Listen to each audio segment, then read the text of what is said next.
Thanks for watching News 12 on your side. From the station that's on your side, News 12, first at 5, continues.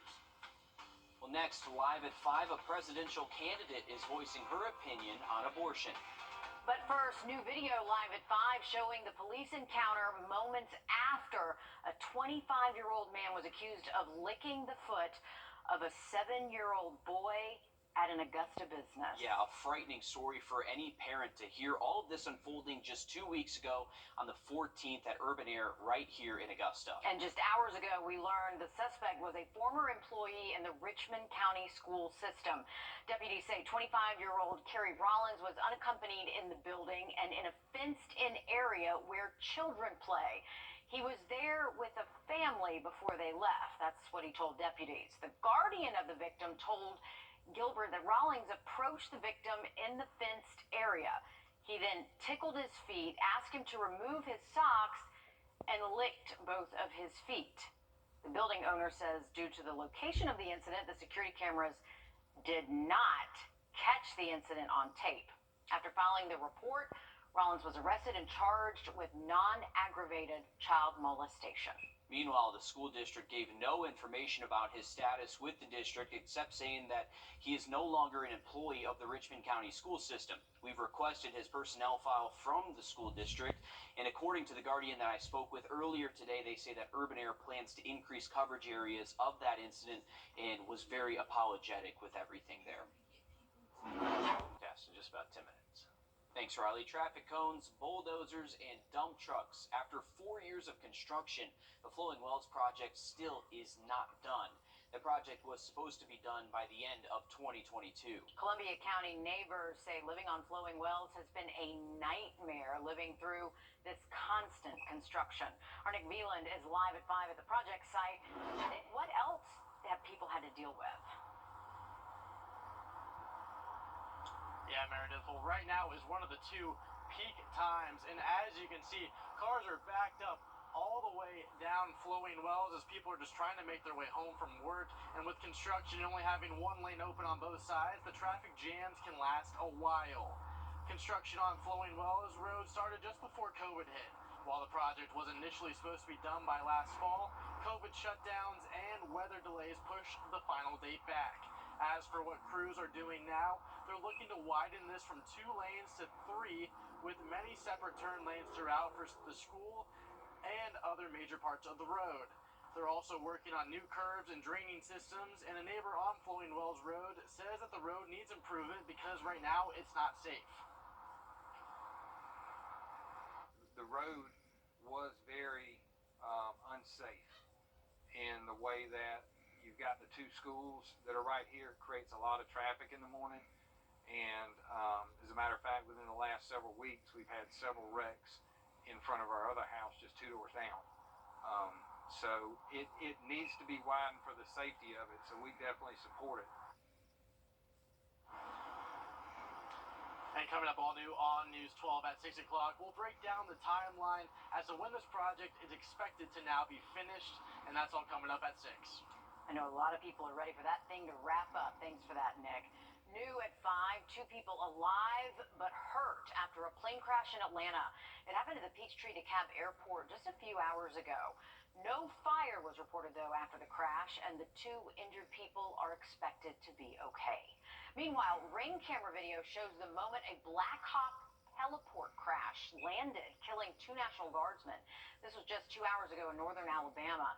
After the crash, the helicopter went up in flames, leaving huge plumes of black smoke. The victims of the crash have not been identified. Federal and local authorities are investigating the crash. No other service members or civilians were injured. Due to recent events, large passenger airports in the U.S. will soon have to have detailed safety plans called Safety Management System Plans.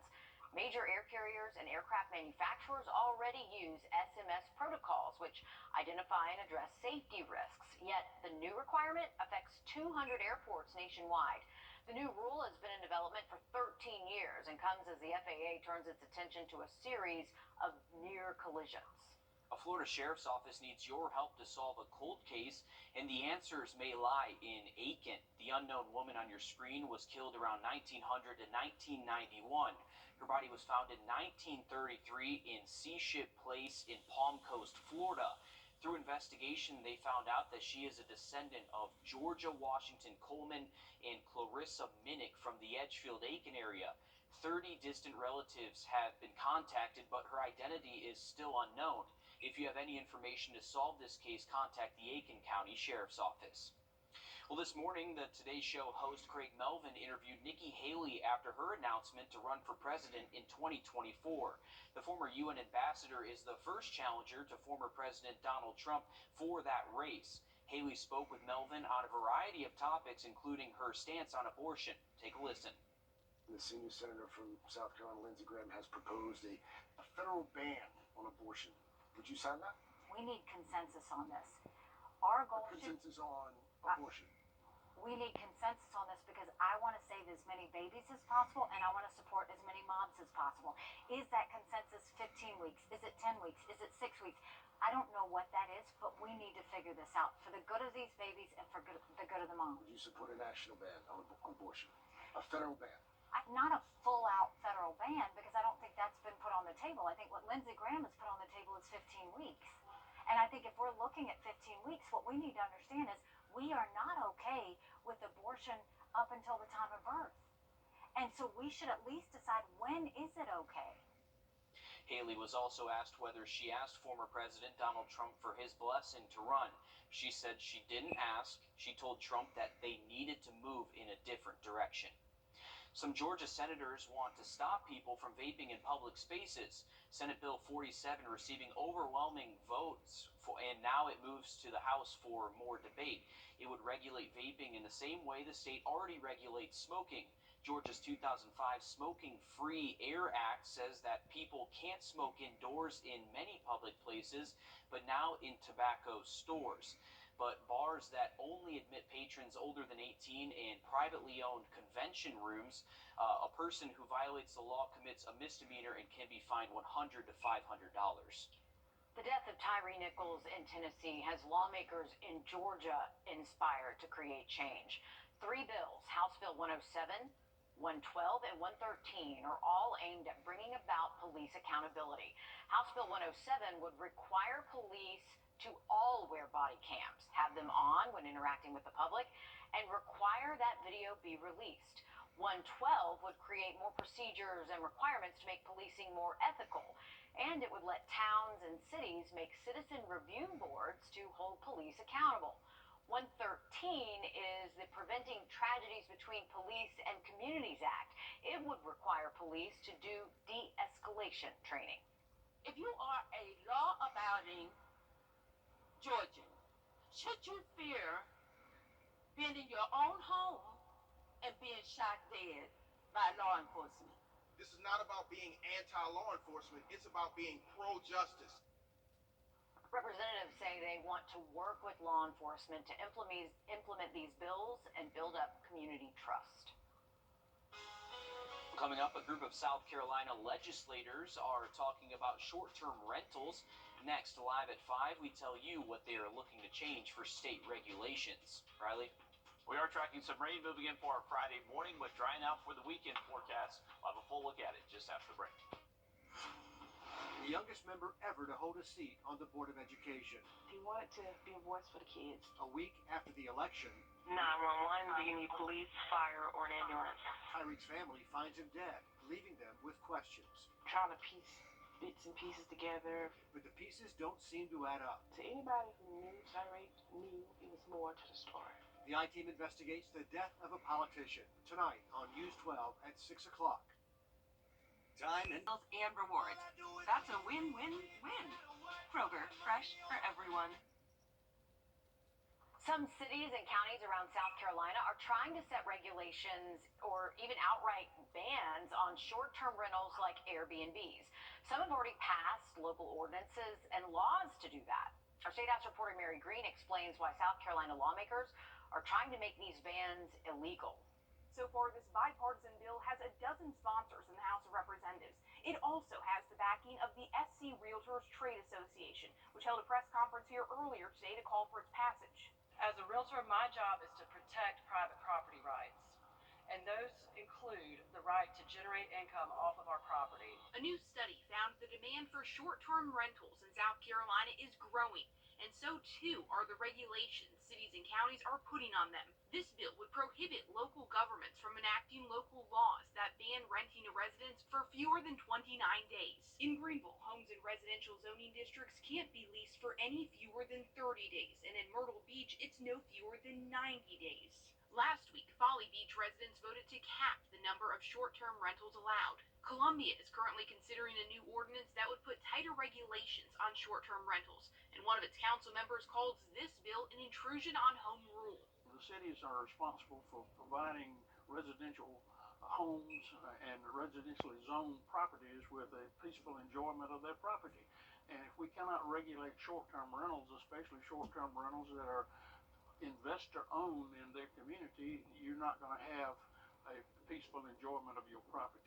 If this bill becomes law, cities and counties that impose bans on short-term rentals could face penalties, including not receiving money from the state's local government fund. This money goes towards the services they provide, which could include anything from trash pickup to law enforcement. Reporting from the State House, I'm Mary Green. A recent study from a University of South Carolina research economist found short-term rentals have a $4.2 billion impact on the state's economy annually, generating nearly $2 billion in revenue for property owners each year there. So a big business. Oh yeah, think about Charleston, Exactly. Myrtle Beach, a lot of the cities along the coast, and not to mention Aiken. When people come here for the Masters, a lot of people like to rent their homes. So it's a big deal. Certainly keeps something to keep our eye out on there. Absolutely. Turning to weather now, taking a live look outside, and we're going to go up by Sunday afternoon, looking like our temperatures rebound back into the 70s by early next week. All right, thanks, Riley. It's time to play ball over in North Augusta. Seniors from around the CSRA are hitting the diamond at Riverview Park to join a new softball league for seniors. Investigate Blood connection and find out what it really means to be rewarded. Good evening, everyone. For some, making the transition into retirement isn't the easiest thing to do. After years of having a specific schedule and interacting with the same people, not having that daily regimen can create a void. The North Augusta Parks and Rec Department is helping people from all over the CSRA fall in love with America's favorite pastime by starting an adult softball league for seniors. Men and women above the age of 50 are hitting the diamond at Riverview Park to play the game they love and make some friends in the process. One of these ball players is inspiring the rest by playing out his heart while being 84 years young. Sometimes I get up early in the morning ready to come, just like a little boy waiting for Santa Claus to come. I was going to quit 3 years ago, but these guys out here told me no. I said, I'm an inspiration to them just being out here. And I appreciate the courtesy and the respect that they give me. Sarge told me he's been playing baseball and/or softball since he was 4 years old, and it's easy to see that serving 20 years in the Army has helped him maintain the power in his swing. All right, thanks for that, Dan. New at 5. This is a first look at the new Goodwill in North Augusta. The shelves are stocked, and employees say they are ready for shoppers. This is the 17th retail training store in their 35-county region. The grand opening is tomorrow. It's at 9 a.m. The store doors will open right after the ceremony. The store is located on Knox Avenue. Riley. Well, watch out for the rainfall tomorrow morning. Luckily, we do dry out into the weekend. And look at that 7-day forecast just after the break. Let's run! Wrdw.com. Quick. You've enjoyed the WRDW app on your phone, but did you know you can also stream it on your TV? Even if you cut the cord, you don't have to lose your local news. Wait, what? Or your first alert weather with the free WRDW streaming app. Well, that's good news. And it's easy to do. Just type in or search WRDW, and you've got your local news, first alert weather, sports, and more. The WRDW News app on your Roku, Amazon Fire, or Apple TV store. How are we getting around there? On your side means more now than ever before. It means keeping you informed from COVID to community events and everything else in between. You can count on us to shine a light on what's important to our community. All right, take a look at this. If you have ever watched News 12, NBC 26 this morning, yeah, you may have heard our Nick Wrdw give his bowling league update. Thanks to his involvement, the team has taken off and is now tied for first in the league standings. All new on News 12 at 6 o'clock. Our Will Volk has the full story with Nick and a few more players in the league. And this is something that he looks forward to every Wednesday night. You guys have no idea. And I bowled with him. He didn't want to bowl with our friend group because he was too competitive. And it's true. I mean, it's true. I almost beat him one time too, so that's This is the most embarrassing. random thing for him to be involved in. I mean, I know he loves a lot of sports. He plays a lot of golf, and he's very well rounded. Bowling was the surprise. I did not know that bowling was his thing. He's been part of that bowling league for, what do you think, like a year at least? Yeah, but he tried bullying me for other things, and then here we are, and he's bowling. Not that there's anything wrong with Go, that, Nick, but go. I'm like, listen we're here, pal. proud of you, Nick. Oh, yeah. Nick is an athlete. He plays basketball. He's an okay golfer. I'll give him that. He's a good golfer. He's a good golfer. But Bowling, I think, is where he really sees. he's really good at bowling. I'll give him that. So I'm excited to see that story coming I am at 6 too. o'clock. Definitely stick around for that. Hey, beautiful afternoon.